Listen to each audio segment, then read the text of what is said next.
Irmãos, nós estamos passando por momentos difíceis. O povo de Deus em geral está passando por um momento muito difícil, tanto na vida pessoal, quanto na vida financeira, na saúde. Alguns têm lutado muito para se manter sadio, fisicamente falando, e quando o assunto é espiritualidade, não é diferente. Porque nós somos seres humanos. O nosso irmão pastor Sérgio, no último dia que ele ministrou aqui sobre o livro do profeta Oséias, ele disse assim que nós não somos supers. Os homens não são super-homens. As mulheres não são super-mulheres. Os jovens não são super-jovens. Nós somos pessoas comuns, somos seres humanos comuns, e pela fé nós estamos trilhando rumo a Canaã celestial. É pela fé. Porque se nós olharmos para a situação ou situações, se nós olharmos para as circunstâncias, nós não caminhamos. Por isso que o escritor da carta aos Hebreus, ele diz que nós devemos deixar todo embaraço, capítulo 12 de Hebreus, né? Diz assim que nós temos que deixar, e isso é nós que temos que deixar. Não é pedir para Deus tirar de nós, não. Nós que temos que deixar todo embaraço. O que é o embaraço? Embaraço são coisas que não são pecados, mas nos dificultam na nossa caminhada cristã. Quantas pessoas são pessoas boas, são pessoas excelentes, mas não conseguem viver a vida cristã à altura daquilo que Deus tem para ela, porque estão embaraçadas com os negócios dessa vida. E o apóstolo Paulo, ele diz também que aquele que milita a boa milícia não se embaraça com os negócios dessa vida. Então, tudo aquilo que trouxer embaraço para nós temos que deixar. O escritor aos Hebreus, no capítulo 12, no verso 1, ele diz assim: portanto, ele é enfático. E lembre que a carta aos Hebreus, ela foi escrita para um povo que já tinha aceitado a Jesus Cristo, saiu do judaísmo com seus sacrifícios, com seus rituais, com as suas cerimônias. Agora, esse povo saiu do judaísmo, abraçou o evangelho do Senhor Jesus Cristo, porém, agora estão voltando às práticas do judaísmo, com seus rituais, com as suas cerimônias e os seus sacrifícios. E aí o escritor aos Hebreus, ele começa a mostrar que Jesus Cristo, ele veio em cumprimento às profecias do Antigo Testamento. Então, tudo converge em Cristo. Tudo repousa sobre Cristo. E agora vocês estão voltando às velhas práticas. Por isso, no capítulo 12, o escritor diz assim: portanto, deixai todo o embaraço, aquilo que dificulta a nossa caminhada cristã. Olha, eu podia servir a Deus melhor, mas se não fosse esse meu probleminha. Olha, eu podia servir a Deus melhor se não fosse por essa situação. Então, tudo que é embaraço, tudo que nos dificulta a nossa caminhada, a nossa carreira cristã, a Bíblia diz que é nós que temos que deixar. Em que você está embaraçado? Em que você não consegue desenvolver a sua carreira cristã? Olha, pastor, eu até gostaria de fazer mais. Eu até gostaria de participar mais. Mas eu não posso. Não, pastor, que eu esteja em pecado. Mas isso me dificulta. Isso me impede de estar. Então a Bíblia diz que nós temos que deixar. Deixando todo embaraço. Lembre de uma coisa, embaraço não é pecado. Às vezes você está preso demais no seu trabalho. Às vezes você está preso demais num determinado relacionamento. Às vezes você está acumulando compromissos e mais compromissos, e as coisas de Deus na sua vida, elas estão ficando em segundo plano. E isso acaba embaraçando a sua vida cristã. Mas, pastor, o que eu devo fazer? Primeiramente, você ora a Deus e deixa. O Espírito de Deus, ele vai te dar estratégia para você deixar. Porque de repente você fala assim, mas só que é assim, eu preciso de fazer isso porque disso depende isso e aquilo outro. Deus sabe quando Ele te chamou, Ele sabe quem é você. Ele sabe do que você precisa. E Ele sabe o que você faz. Ele sabe quem você é. Ele sabe aonde você mora. Ele tem o seu CPF, Ele tem o seu RG, Ele tem o seu endereço e Ele tem o CEP da sua residência. Ele te conhece. Então Ele sabe quem é você. Mas é importante que eu e você saibamos quem somos nós. E é mais importante ainda que nós saibamos quem é o nosso Deus. Que quando nós descobrirmos, quando nós conhecemos quem é o nosso Deus, nós chegamos diante dele com humildade. Senhor, eu sei que eu estou embaraçado. Eu sei que não é isso que o Senhor tem para a minha vida. Mas me dá graça para que eu possa sair desse embaraço. Houve um tempo que nós tínhamos uma igreja lá em Rio das Pedras. E eu não falo isso para ofender ninguém, pelo amor de Deus. Mas é testemunho daquilo que eu vi Deus fazendo. Tantas pessoas boas ali, mas tantas pessoas embaraçadas, querendo servir a Deus, presbítero Wellington, mas não podiam porque estavam embaraçados. Não conheciam a palavra de Deus. Então se envolveram emocionalmente com pessoas do sexo oposto, e aí falaram assim, mas então vamos viver junto. Quando não se conhece a palavra de Deus, não consegue ver maldade. Aí quando nós entramos com o evangelho lá em Rio das Pedras, isso faz alguns anos, quando nós entramos com o evangelho lá na cidade de Rio das Pedras, aí começamos a pregar a palavra de Deus para aquelas pessoas, e começarmos a falar a respeito do pecado, começamos a falar a respeito do embaraço, e aquilo que estava na altura das pessoas fazerem, elas falaram, pastor, o que é embaraço, nós vamos deixar. E o que é pecado, vamos pedir a misericórdia de Deus. Se consertaram e Deus fez uma obra grande na cidade de Deus.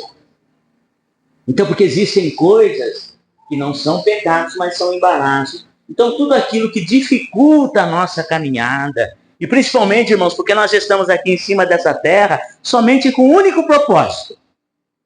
Nós nos enchemos de muitas coisas. A Bíblia diz assim que Deus fez ao homem, o sábio Salomão, ele disse isso, que Deus fez aos homens reto, porém os homens buscaram muitas invenções.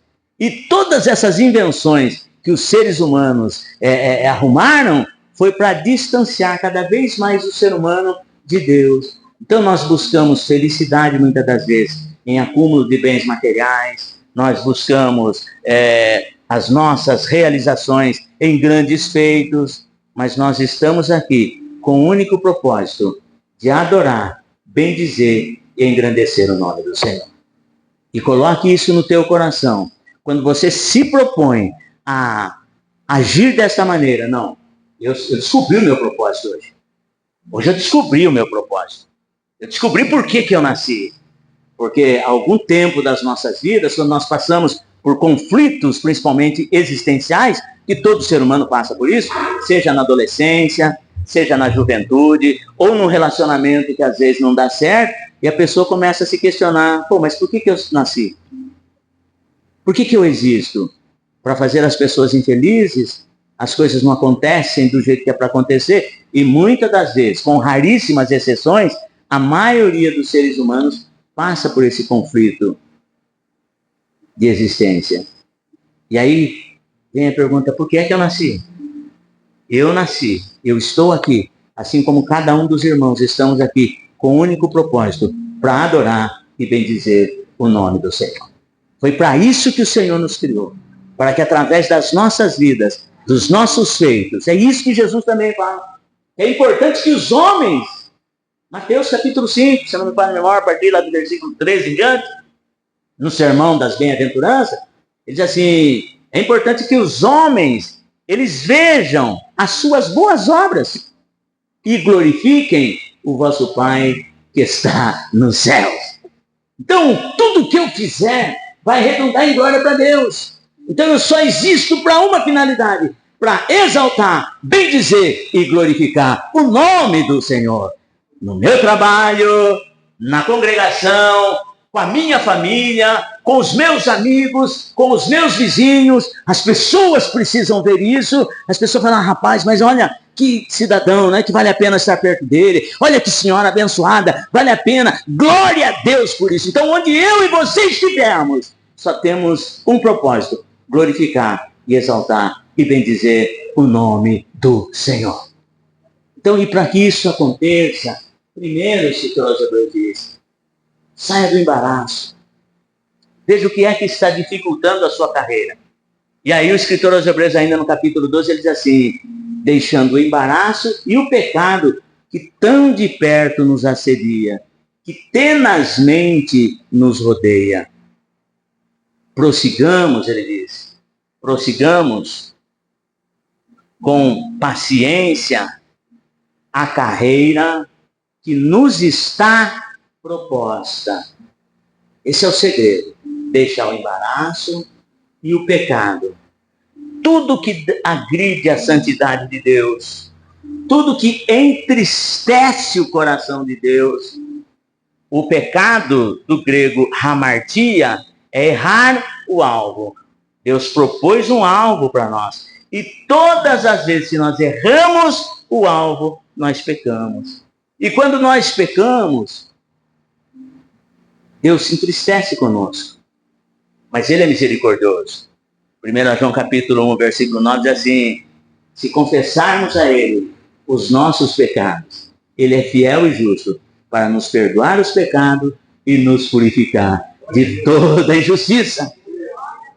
Então, quando nós confessamos os nossos pecados e prossigamos com paciência a carreira que nos está proposta, olhando para Jesus Cristo, que é o autor e consumador da nossa fé. Esse é o segredo, se nós quisermos ter uma vida cristã bem-sucedida. Uma carreira que o Senhor propôs para nós, bem-sucedida. Porque assim, toda carreira, ela tem o começo, o meio e o fim. Se nós olharmos a nossa vida cristã, uns estão ainda começando a carreira, outros estão no meio da carreira e outros já estão findando a carreira. E a pergunta que não quer calar é, aonde você se encontra na sua carreira?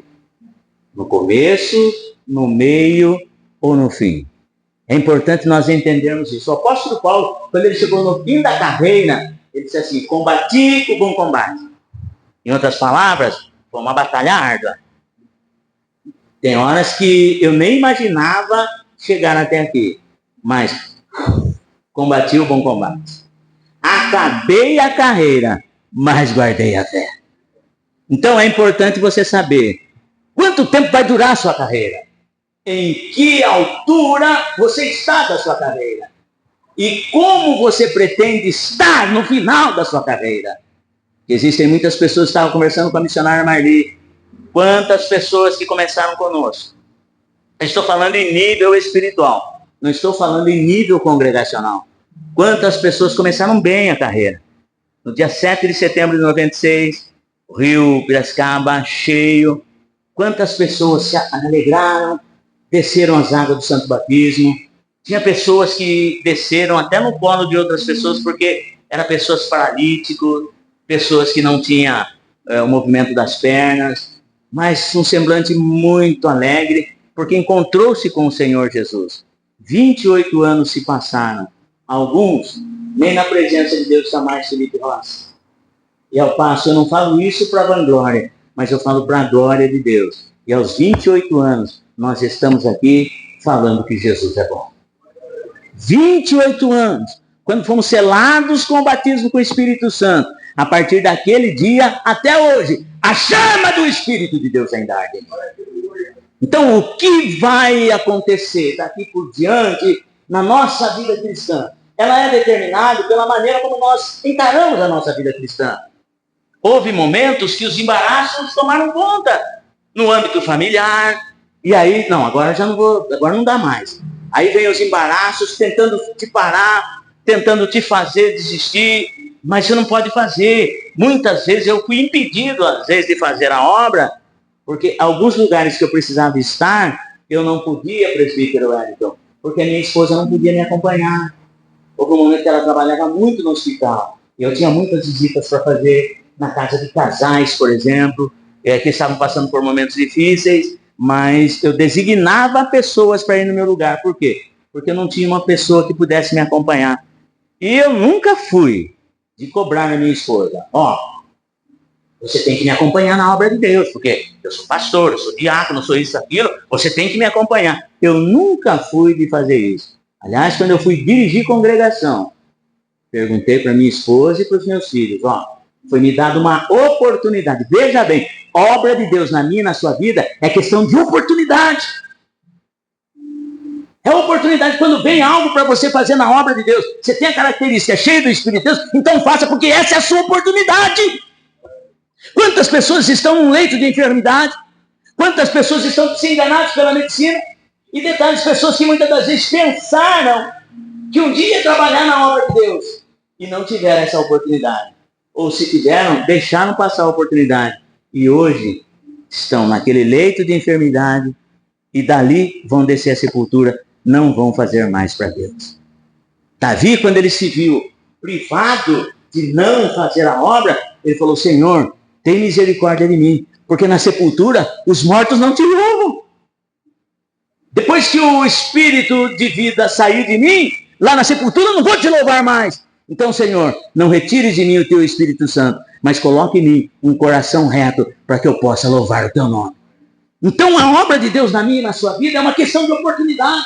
Então, tudo que você fizer, faça, aproveite a sua oportunidade. E uma vez aí o cidadão falou assim, irmão Salu, o irmão vai dirigir uma congregação. Eu falei, não, deixa eu ver primeiro. Conversando com a minha esposa, com os meus filhos, eles olharam para mim e falaram assim, pai, e a minha esposa também, pode pegar a obra que eu ajudo você e os seus filhos estarão com você na obra. Eu falei, amém. Então, pegamos, lançamos mão do arado e sem olhar para trás, porque a Bíblia diz que aquele que lança a mão do arado e olha para trás, não está apto para o reino de Deus. Pensa quando chegar naquele dia o Senhor falar assim, olha, você não está apto para o meu reino. Por quê? Porque lançou mão do arado e olhou para trás. O próprio Jesus diz isso. Ele falou, pode pegar que nós pegamos junto com você. Eu lancei a mão no arado e a minha esposa lançou a mão junto comigo. E os meus filhos juntaram as mãos junto comigo no arado. E nós estamos juntos até hoje. Irmãos, de quando eu me converti em 96, eu fiquei 2 anos sentado no banco aprendendo, ouvindo. Somente 2 anos. De 2 anos para frente, a minha vida foi só tocar a obra. E eu tenho visto Deus fazer maravilhas. Porque eu aproveitei a oportunidade. Mas tinha lugares que eu não podia ir.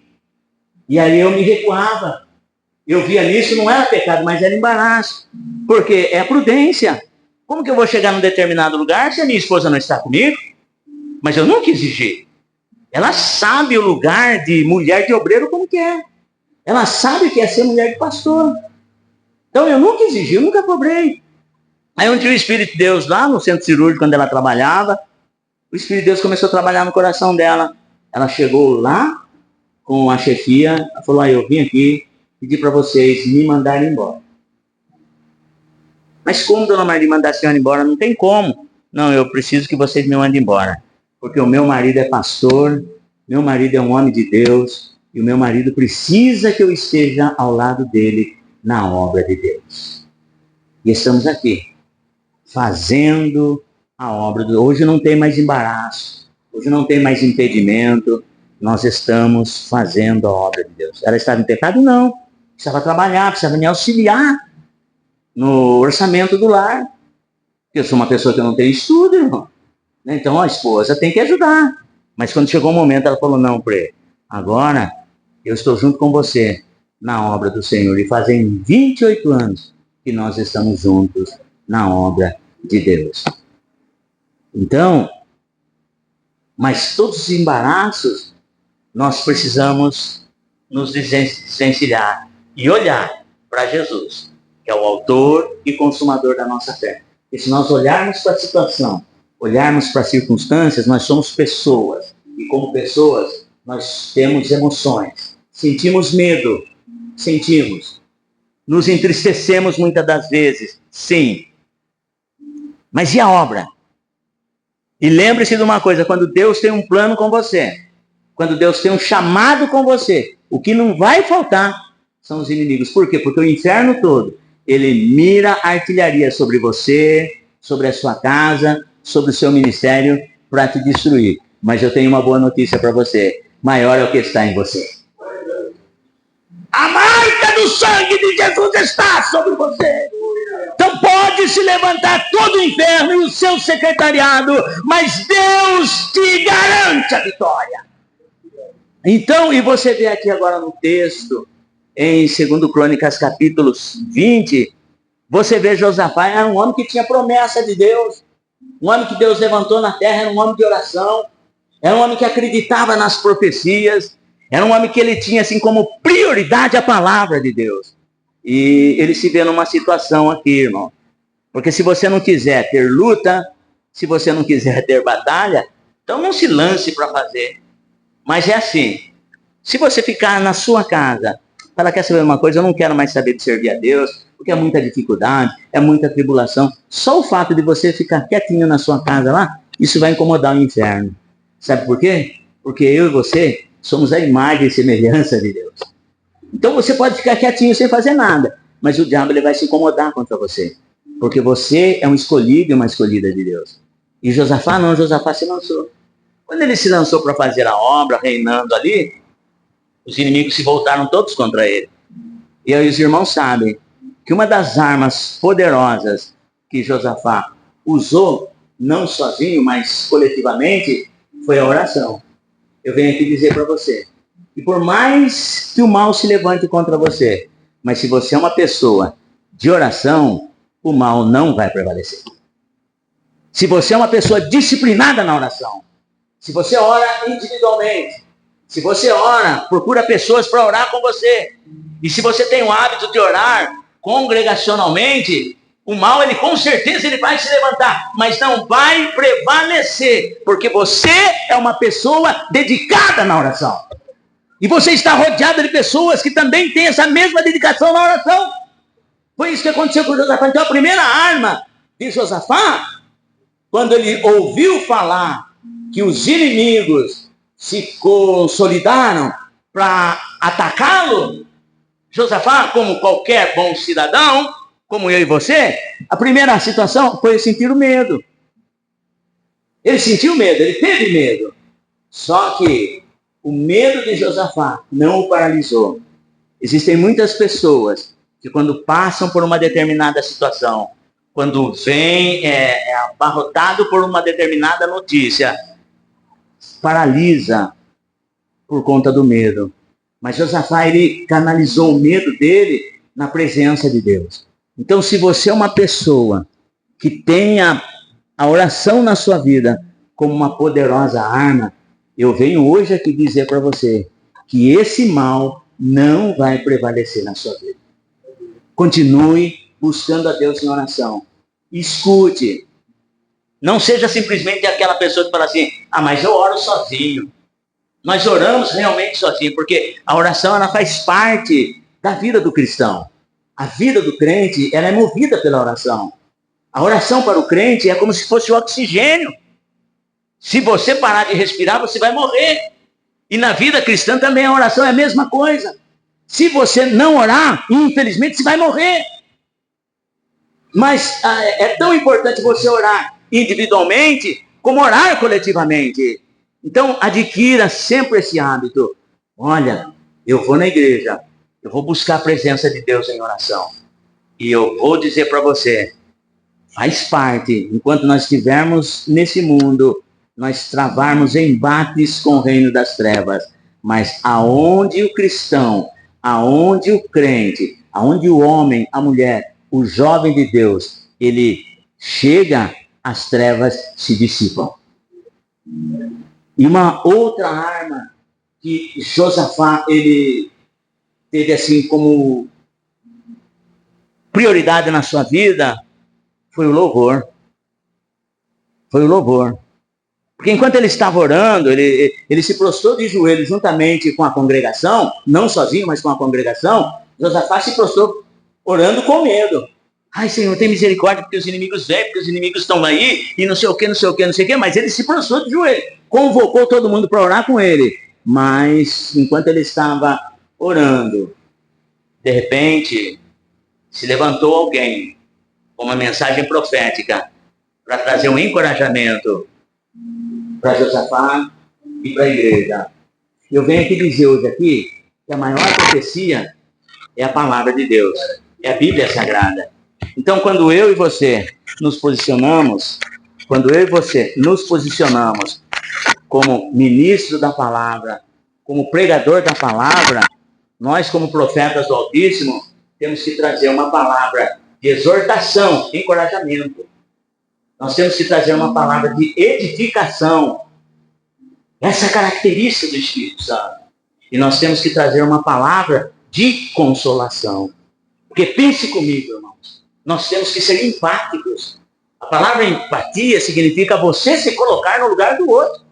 Quando a pessoa chega num ambiente como esse, se prostra de joelho, ou ela está com medo, porque nós somos seres humanos, nós somos dotados de emoções. Ou a pessoa está com medo, ou a pessoa está preocupada, ou a pessoa ela está magoada, ela está sentindo alguma coisa. E nesse aspecto, nesse ambiente, Deus vai levantar um profeta para que traga para o coração daquela pessoa uma palavra que coloque essa pessoa de pé.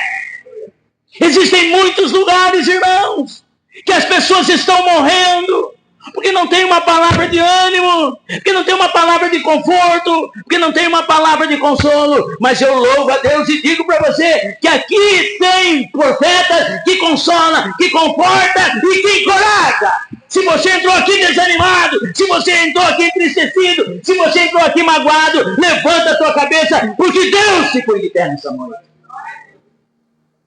Josafá, com toda aquela situação, com medo que ele se encontrava, e todo o povo ali, olha Josafá como está preocupado.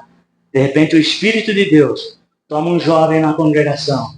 Por isso eu digo para você, esteja preparado, porque você não sabe o momento que o Espírito de Deus vai te usar na congregação. Fique preparado, esteja atento, se ligue no trono da graça.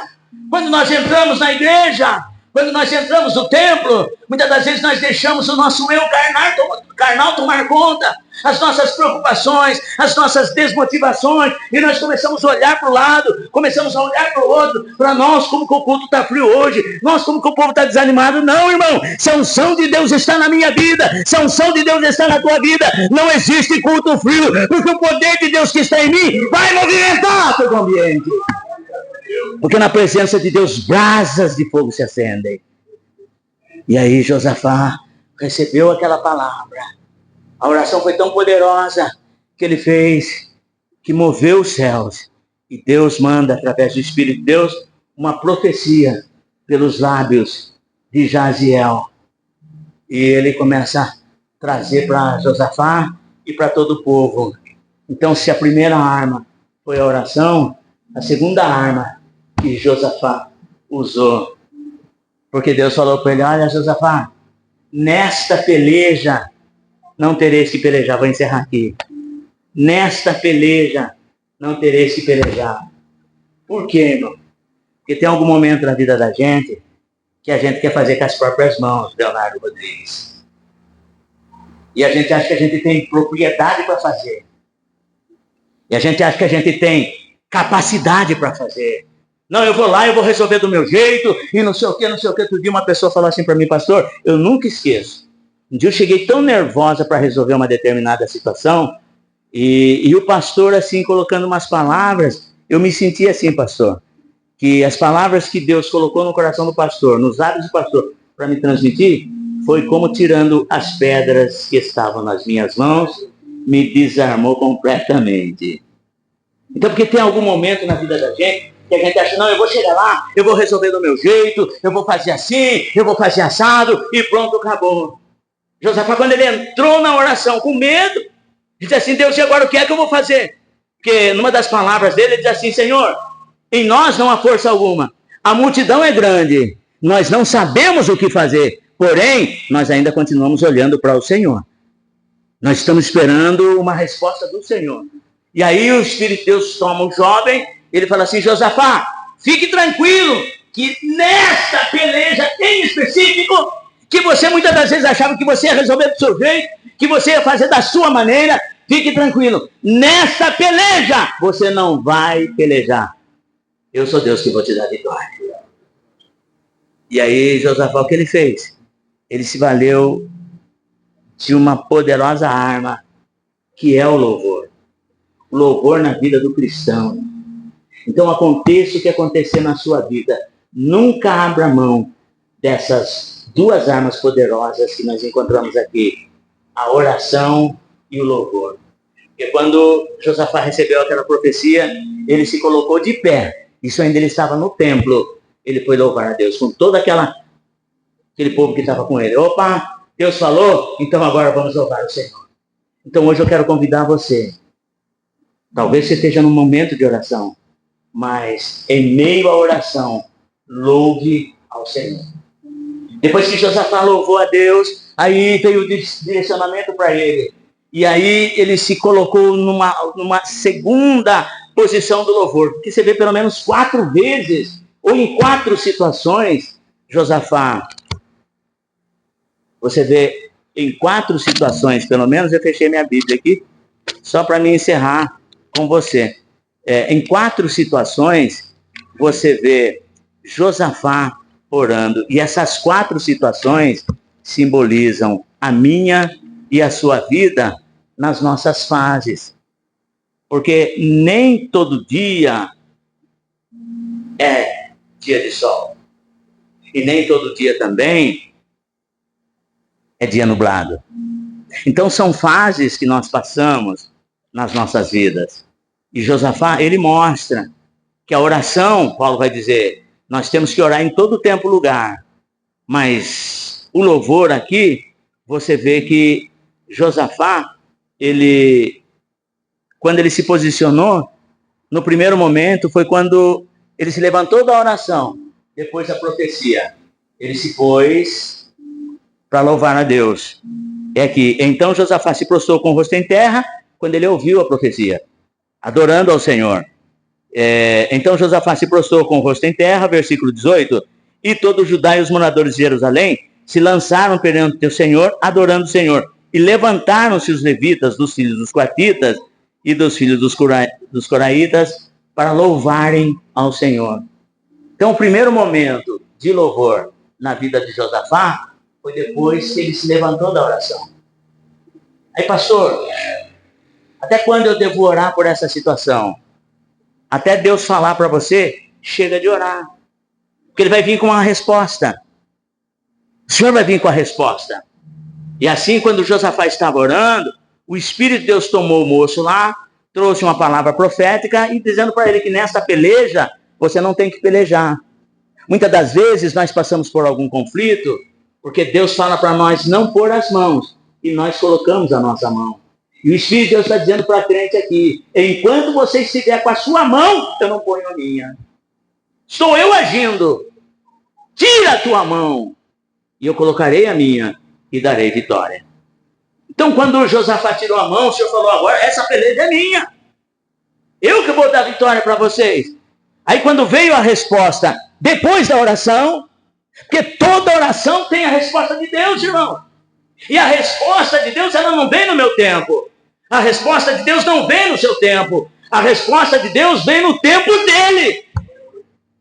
Clamas a mim, diz Jeremias, no capítulo 33, no verso 3. Clamas a mim. O seu papel é clamar. O seu papel é orar. E aí ele diz assim, e responder-te-ei. Entre o seu clamor e a resposta tem um tempo. E o tempo é de Deus. Fica no seu cronos e deixa o Kairos de Deus agir na tua vida. É assim, irmão. Simples assim. E responder-te-ei. E anunciar-te-ei coisas grandes e firmes que não sabes. Deus quer revelar coisas tremendas para mim e para você. Ah, Senhor, liberta ele. Ah, Senhor, cura ela. O Senhor falou, vou fazer mais que isso. Se para você é pouco eu curar, se para você tá bom eu curar, Para mim é pouco e você vai ver o que eu vou fazer. Então,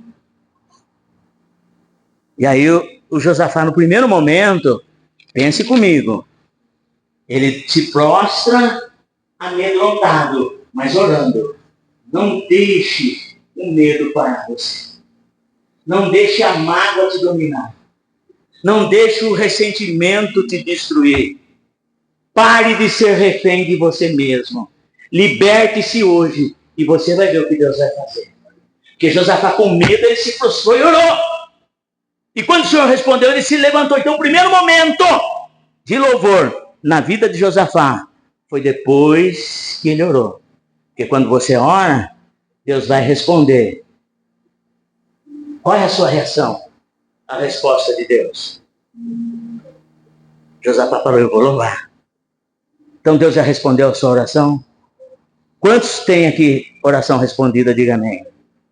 Então seu primeiro momento hoje aqui é louvar a Deus pelo que o Senhor te respondeu. Mas tem um segundo momento de oração na vida de Josafá, que o segundo momento foi assim. E ele disse, ouvi-me, ó Judá, e vós, moradores de Jerusalém, crede no Senhor vosso Deus e estareis seguros. Crede nos seus profetas e prosperareis. Agora, de um cara amedrontado, de um cara medroso, ele se colocou como encorajador, como influenciador. Você parou para analisar que na nossa vida cristã há um progresso.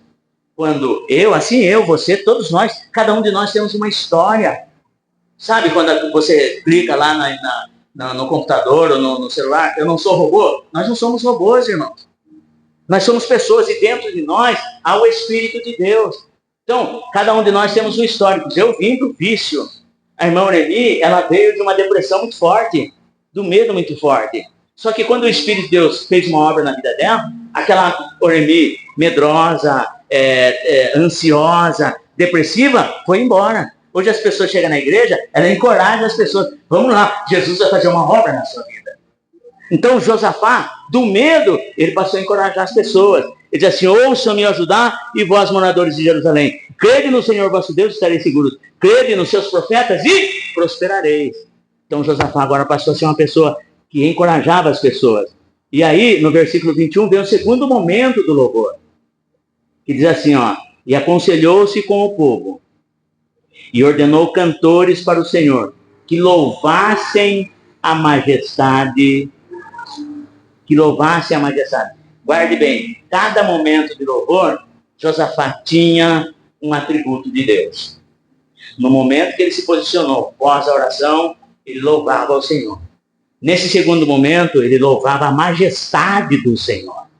E detalhe, nesse segundo momento, quando ele está louvando a majestade do Senhor, aonde você acha que Josafá estava indo? Estava indo para o shopping center? Estava indo para o litoral? Não. Quando Josafá louvava a majestade do Senhor, a realeza do Senhor, mostrando assim, Deus, ele tem o controle de tudo. Sabe onde Josafá estava indo nesse segundo momento? Que louvasse a majestade, saindo diante dos armados e dizendo, louvai o Senhor, porque a sua benignidade dura para sempre. E ao tempo que começaram esse segundo momento, e aconselhou-se com o povo e ordenou cantores para o Senhor que louvassem a majestade, saindo diante dos armados. Todo mundo com as suas metrancas, todo mundo com as suas escopetas, né? E Josafá, sabe que arma que Josafá saiu? Com louvor. Eu acho que as pessoas que olhavam falavam assim, ei Josafá, daí? Cadê seu cano, meu? Cadê sua arma, Josafá? Josafá, não. A minha arma é o louvor para o Deus Todo-Poderoso. Então, nesse segundo momento, ele saiu para louvar. E nesse momento, escute só, não foi as armas das pessoas, porque ele saiu diante dos armados. E não foi as armas das pessoas, porque vai dizer assim, que e ao tempo em que começaram com júbilo e louvor, o Senhor pôs emboscada. Então, quando eu e você começamos a louvar, Deus vai fazer o que ele tiver que fazer. Tá? Esse nesse segundo momento. E no terceiro momento, e ao tempo em que começaram com júbilo e louvor, o Senhor pôs emboscada contra os filhos de Amon e eles começaram a se destruir. Porém, vem agora um terceiro momento. Porque nesse segundo momento eles estavam indo para a guerra, mas estavam indo para o deserto. Pense, todos nós passamos por um deserto nas nossas vidas. E nesse momento aqui que eu disse para os irmãos que Josafá estava louvando a majestade santa do Senhor, mas eles tinham que passar pelo deserto. Agora, é muito fácil nós louvarmos a Deus quando nós estamos na bonança, quando nós estamos com uma boa conta bancária, saúde, mas o deserto faz parte da escola de Deus nas nossas vidas.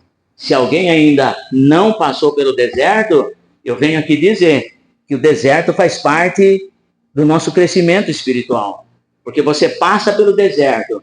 Muitas das vezes, nós louvamos a Deus quando estamos na bonança. Nós pregamos, nós damos testemunho quando nós estamos na bonança. Mas depois que nós passamos pelo deserto, irmão, aí sabe o que acontece? Depois que nós saímos do deserto, a nossa mensagem, ela passa a ser uma mensagem mais voltada com o coração de Deus. Porque nós já passamos pelo deserto. O meu louvor agora, ele não é centrado em mim, mas ele é centrado em Deus. Por quê? O deserto me ensinou a ser mais humilde. O deserto me ensinou, no ministério da palavra, a ser mais empático. O deserto me ensinou a ser misericordioso. Porque do jeito que eu peço com que as pessoas tenham misericórdia de mim, eu também preciso ter misericórdia. Isso eu vou aprender aonde? No deserto. Então Josafá, quando ele passou pelo deserto, louvando a majestade do Senhor, ele diz assim, porque Senhor, o Senhor está no controle, o Senhor conhece a minha vida, o Senhor conhece tudo. Deus pôs a emboscada e deu vitória. Só que saindo do deserto, é o terceiro momento de louvor, que é o momento do vale, que aqui é no versículo de número 29. E ao quarto dia, olha só, se ajuntaram no vale. Ninguém quer passar pelo vale, irmãos. Ninguém quer passar pelo vale. Talvez você esteja aqui hoje ouvindo essa mensagem, veio para o culto, não teve disposição para louvar, porque você está no vale. Mas eu venho como profeta de Deus para dizer que esse vale poderia ser um vale de lágrimas, o vale de sombra da morte, ou vale de ossos secos. Mas quando você começa a louvar, Deus transforma o vale da escassez no vale da bênção.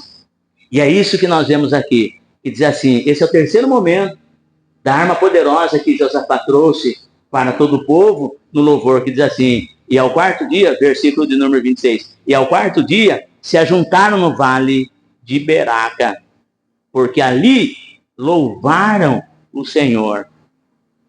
Por isso chamaram aquele lugar Vale de Beraca até o dia de hoje. Porque, irmão, eles passaram naquele vale ali, tinha tanta bênção, que um dia eles não conseguiam pegar as bênçãos. 2 dias não foi suficiente para que eles pegassem a bênção. 3, 4 dias. Levaram vários dias para colher as bênçãos no Vale de Baca. Então, use a sua arma poderosa no louvor, independente da sua situação. Depois da oração, quando você vai para o deserto, no vale, louve ao Senhor. E o quarto momento é o versículo de número 28. E foram a Jerusalém. E foram a Jerusalém. Com alaúdes, com harpas, com trombetas, para a casa do Senhor. E foram a Jerusalém com alaúdes e com harpas, com trombetas, para a casa do Senhor. E aqui subentende-se que depois que eles voltaram da batalha com a vitória, normalmente muitas pessoas vão celebrar nas suas casas, outros vão para as chácaras, outros vão para qualquer outro lugar. Mas entenda bem uma coisa, que a nossa vida cristã, ela começa na casa do Senhor. As lutas, as dificuldades, as batalhas. E é importante que elas terminem aqui também. Com Josafá nós aprendemos a louvar a Deus no meio das dificuldades, a orar, a louvar a Deus no meio das dificuldades, no vale e assim sucessivamente. Mas quando a bênção vem, quando a vitória chegar, o que nós precisamos fazer? Pegar também essa arma poderosa do louvor, mas agora um louvor de gratidão. Vieram todos para Jerusalém e no templo, com instrumentos, adorando a Deus pela vitória. E Deus me trouxe aqui para dizer para você, há uma arma poderosa na sua vida, que é o seu louvor.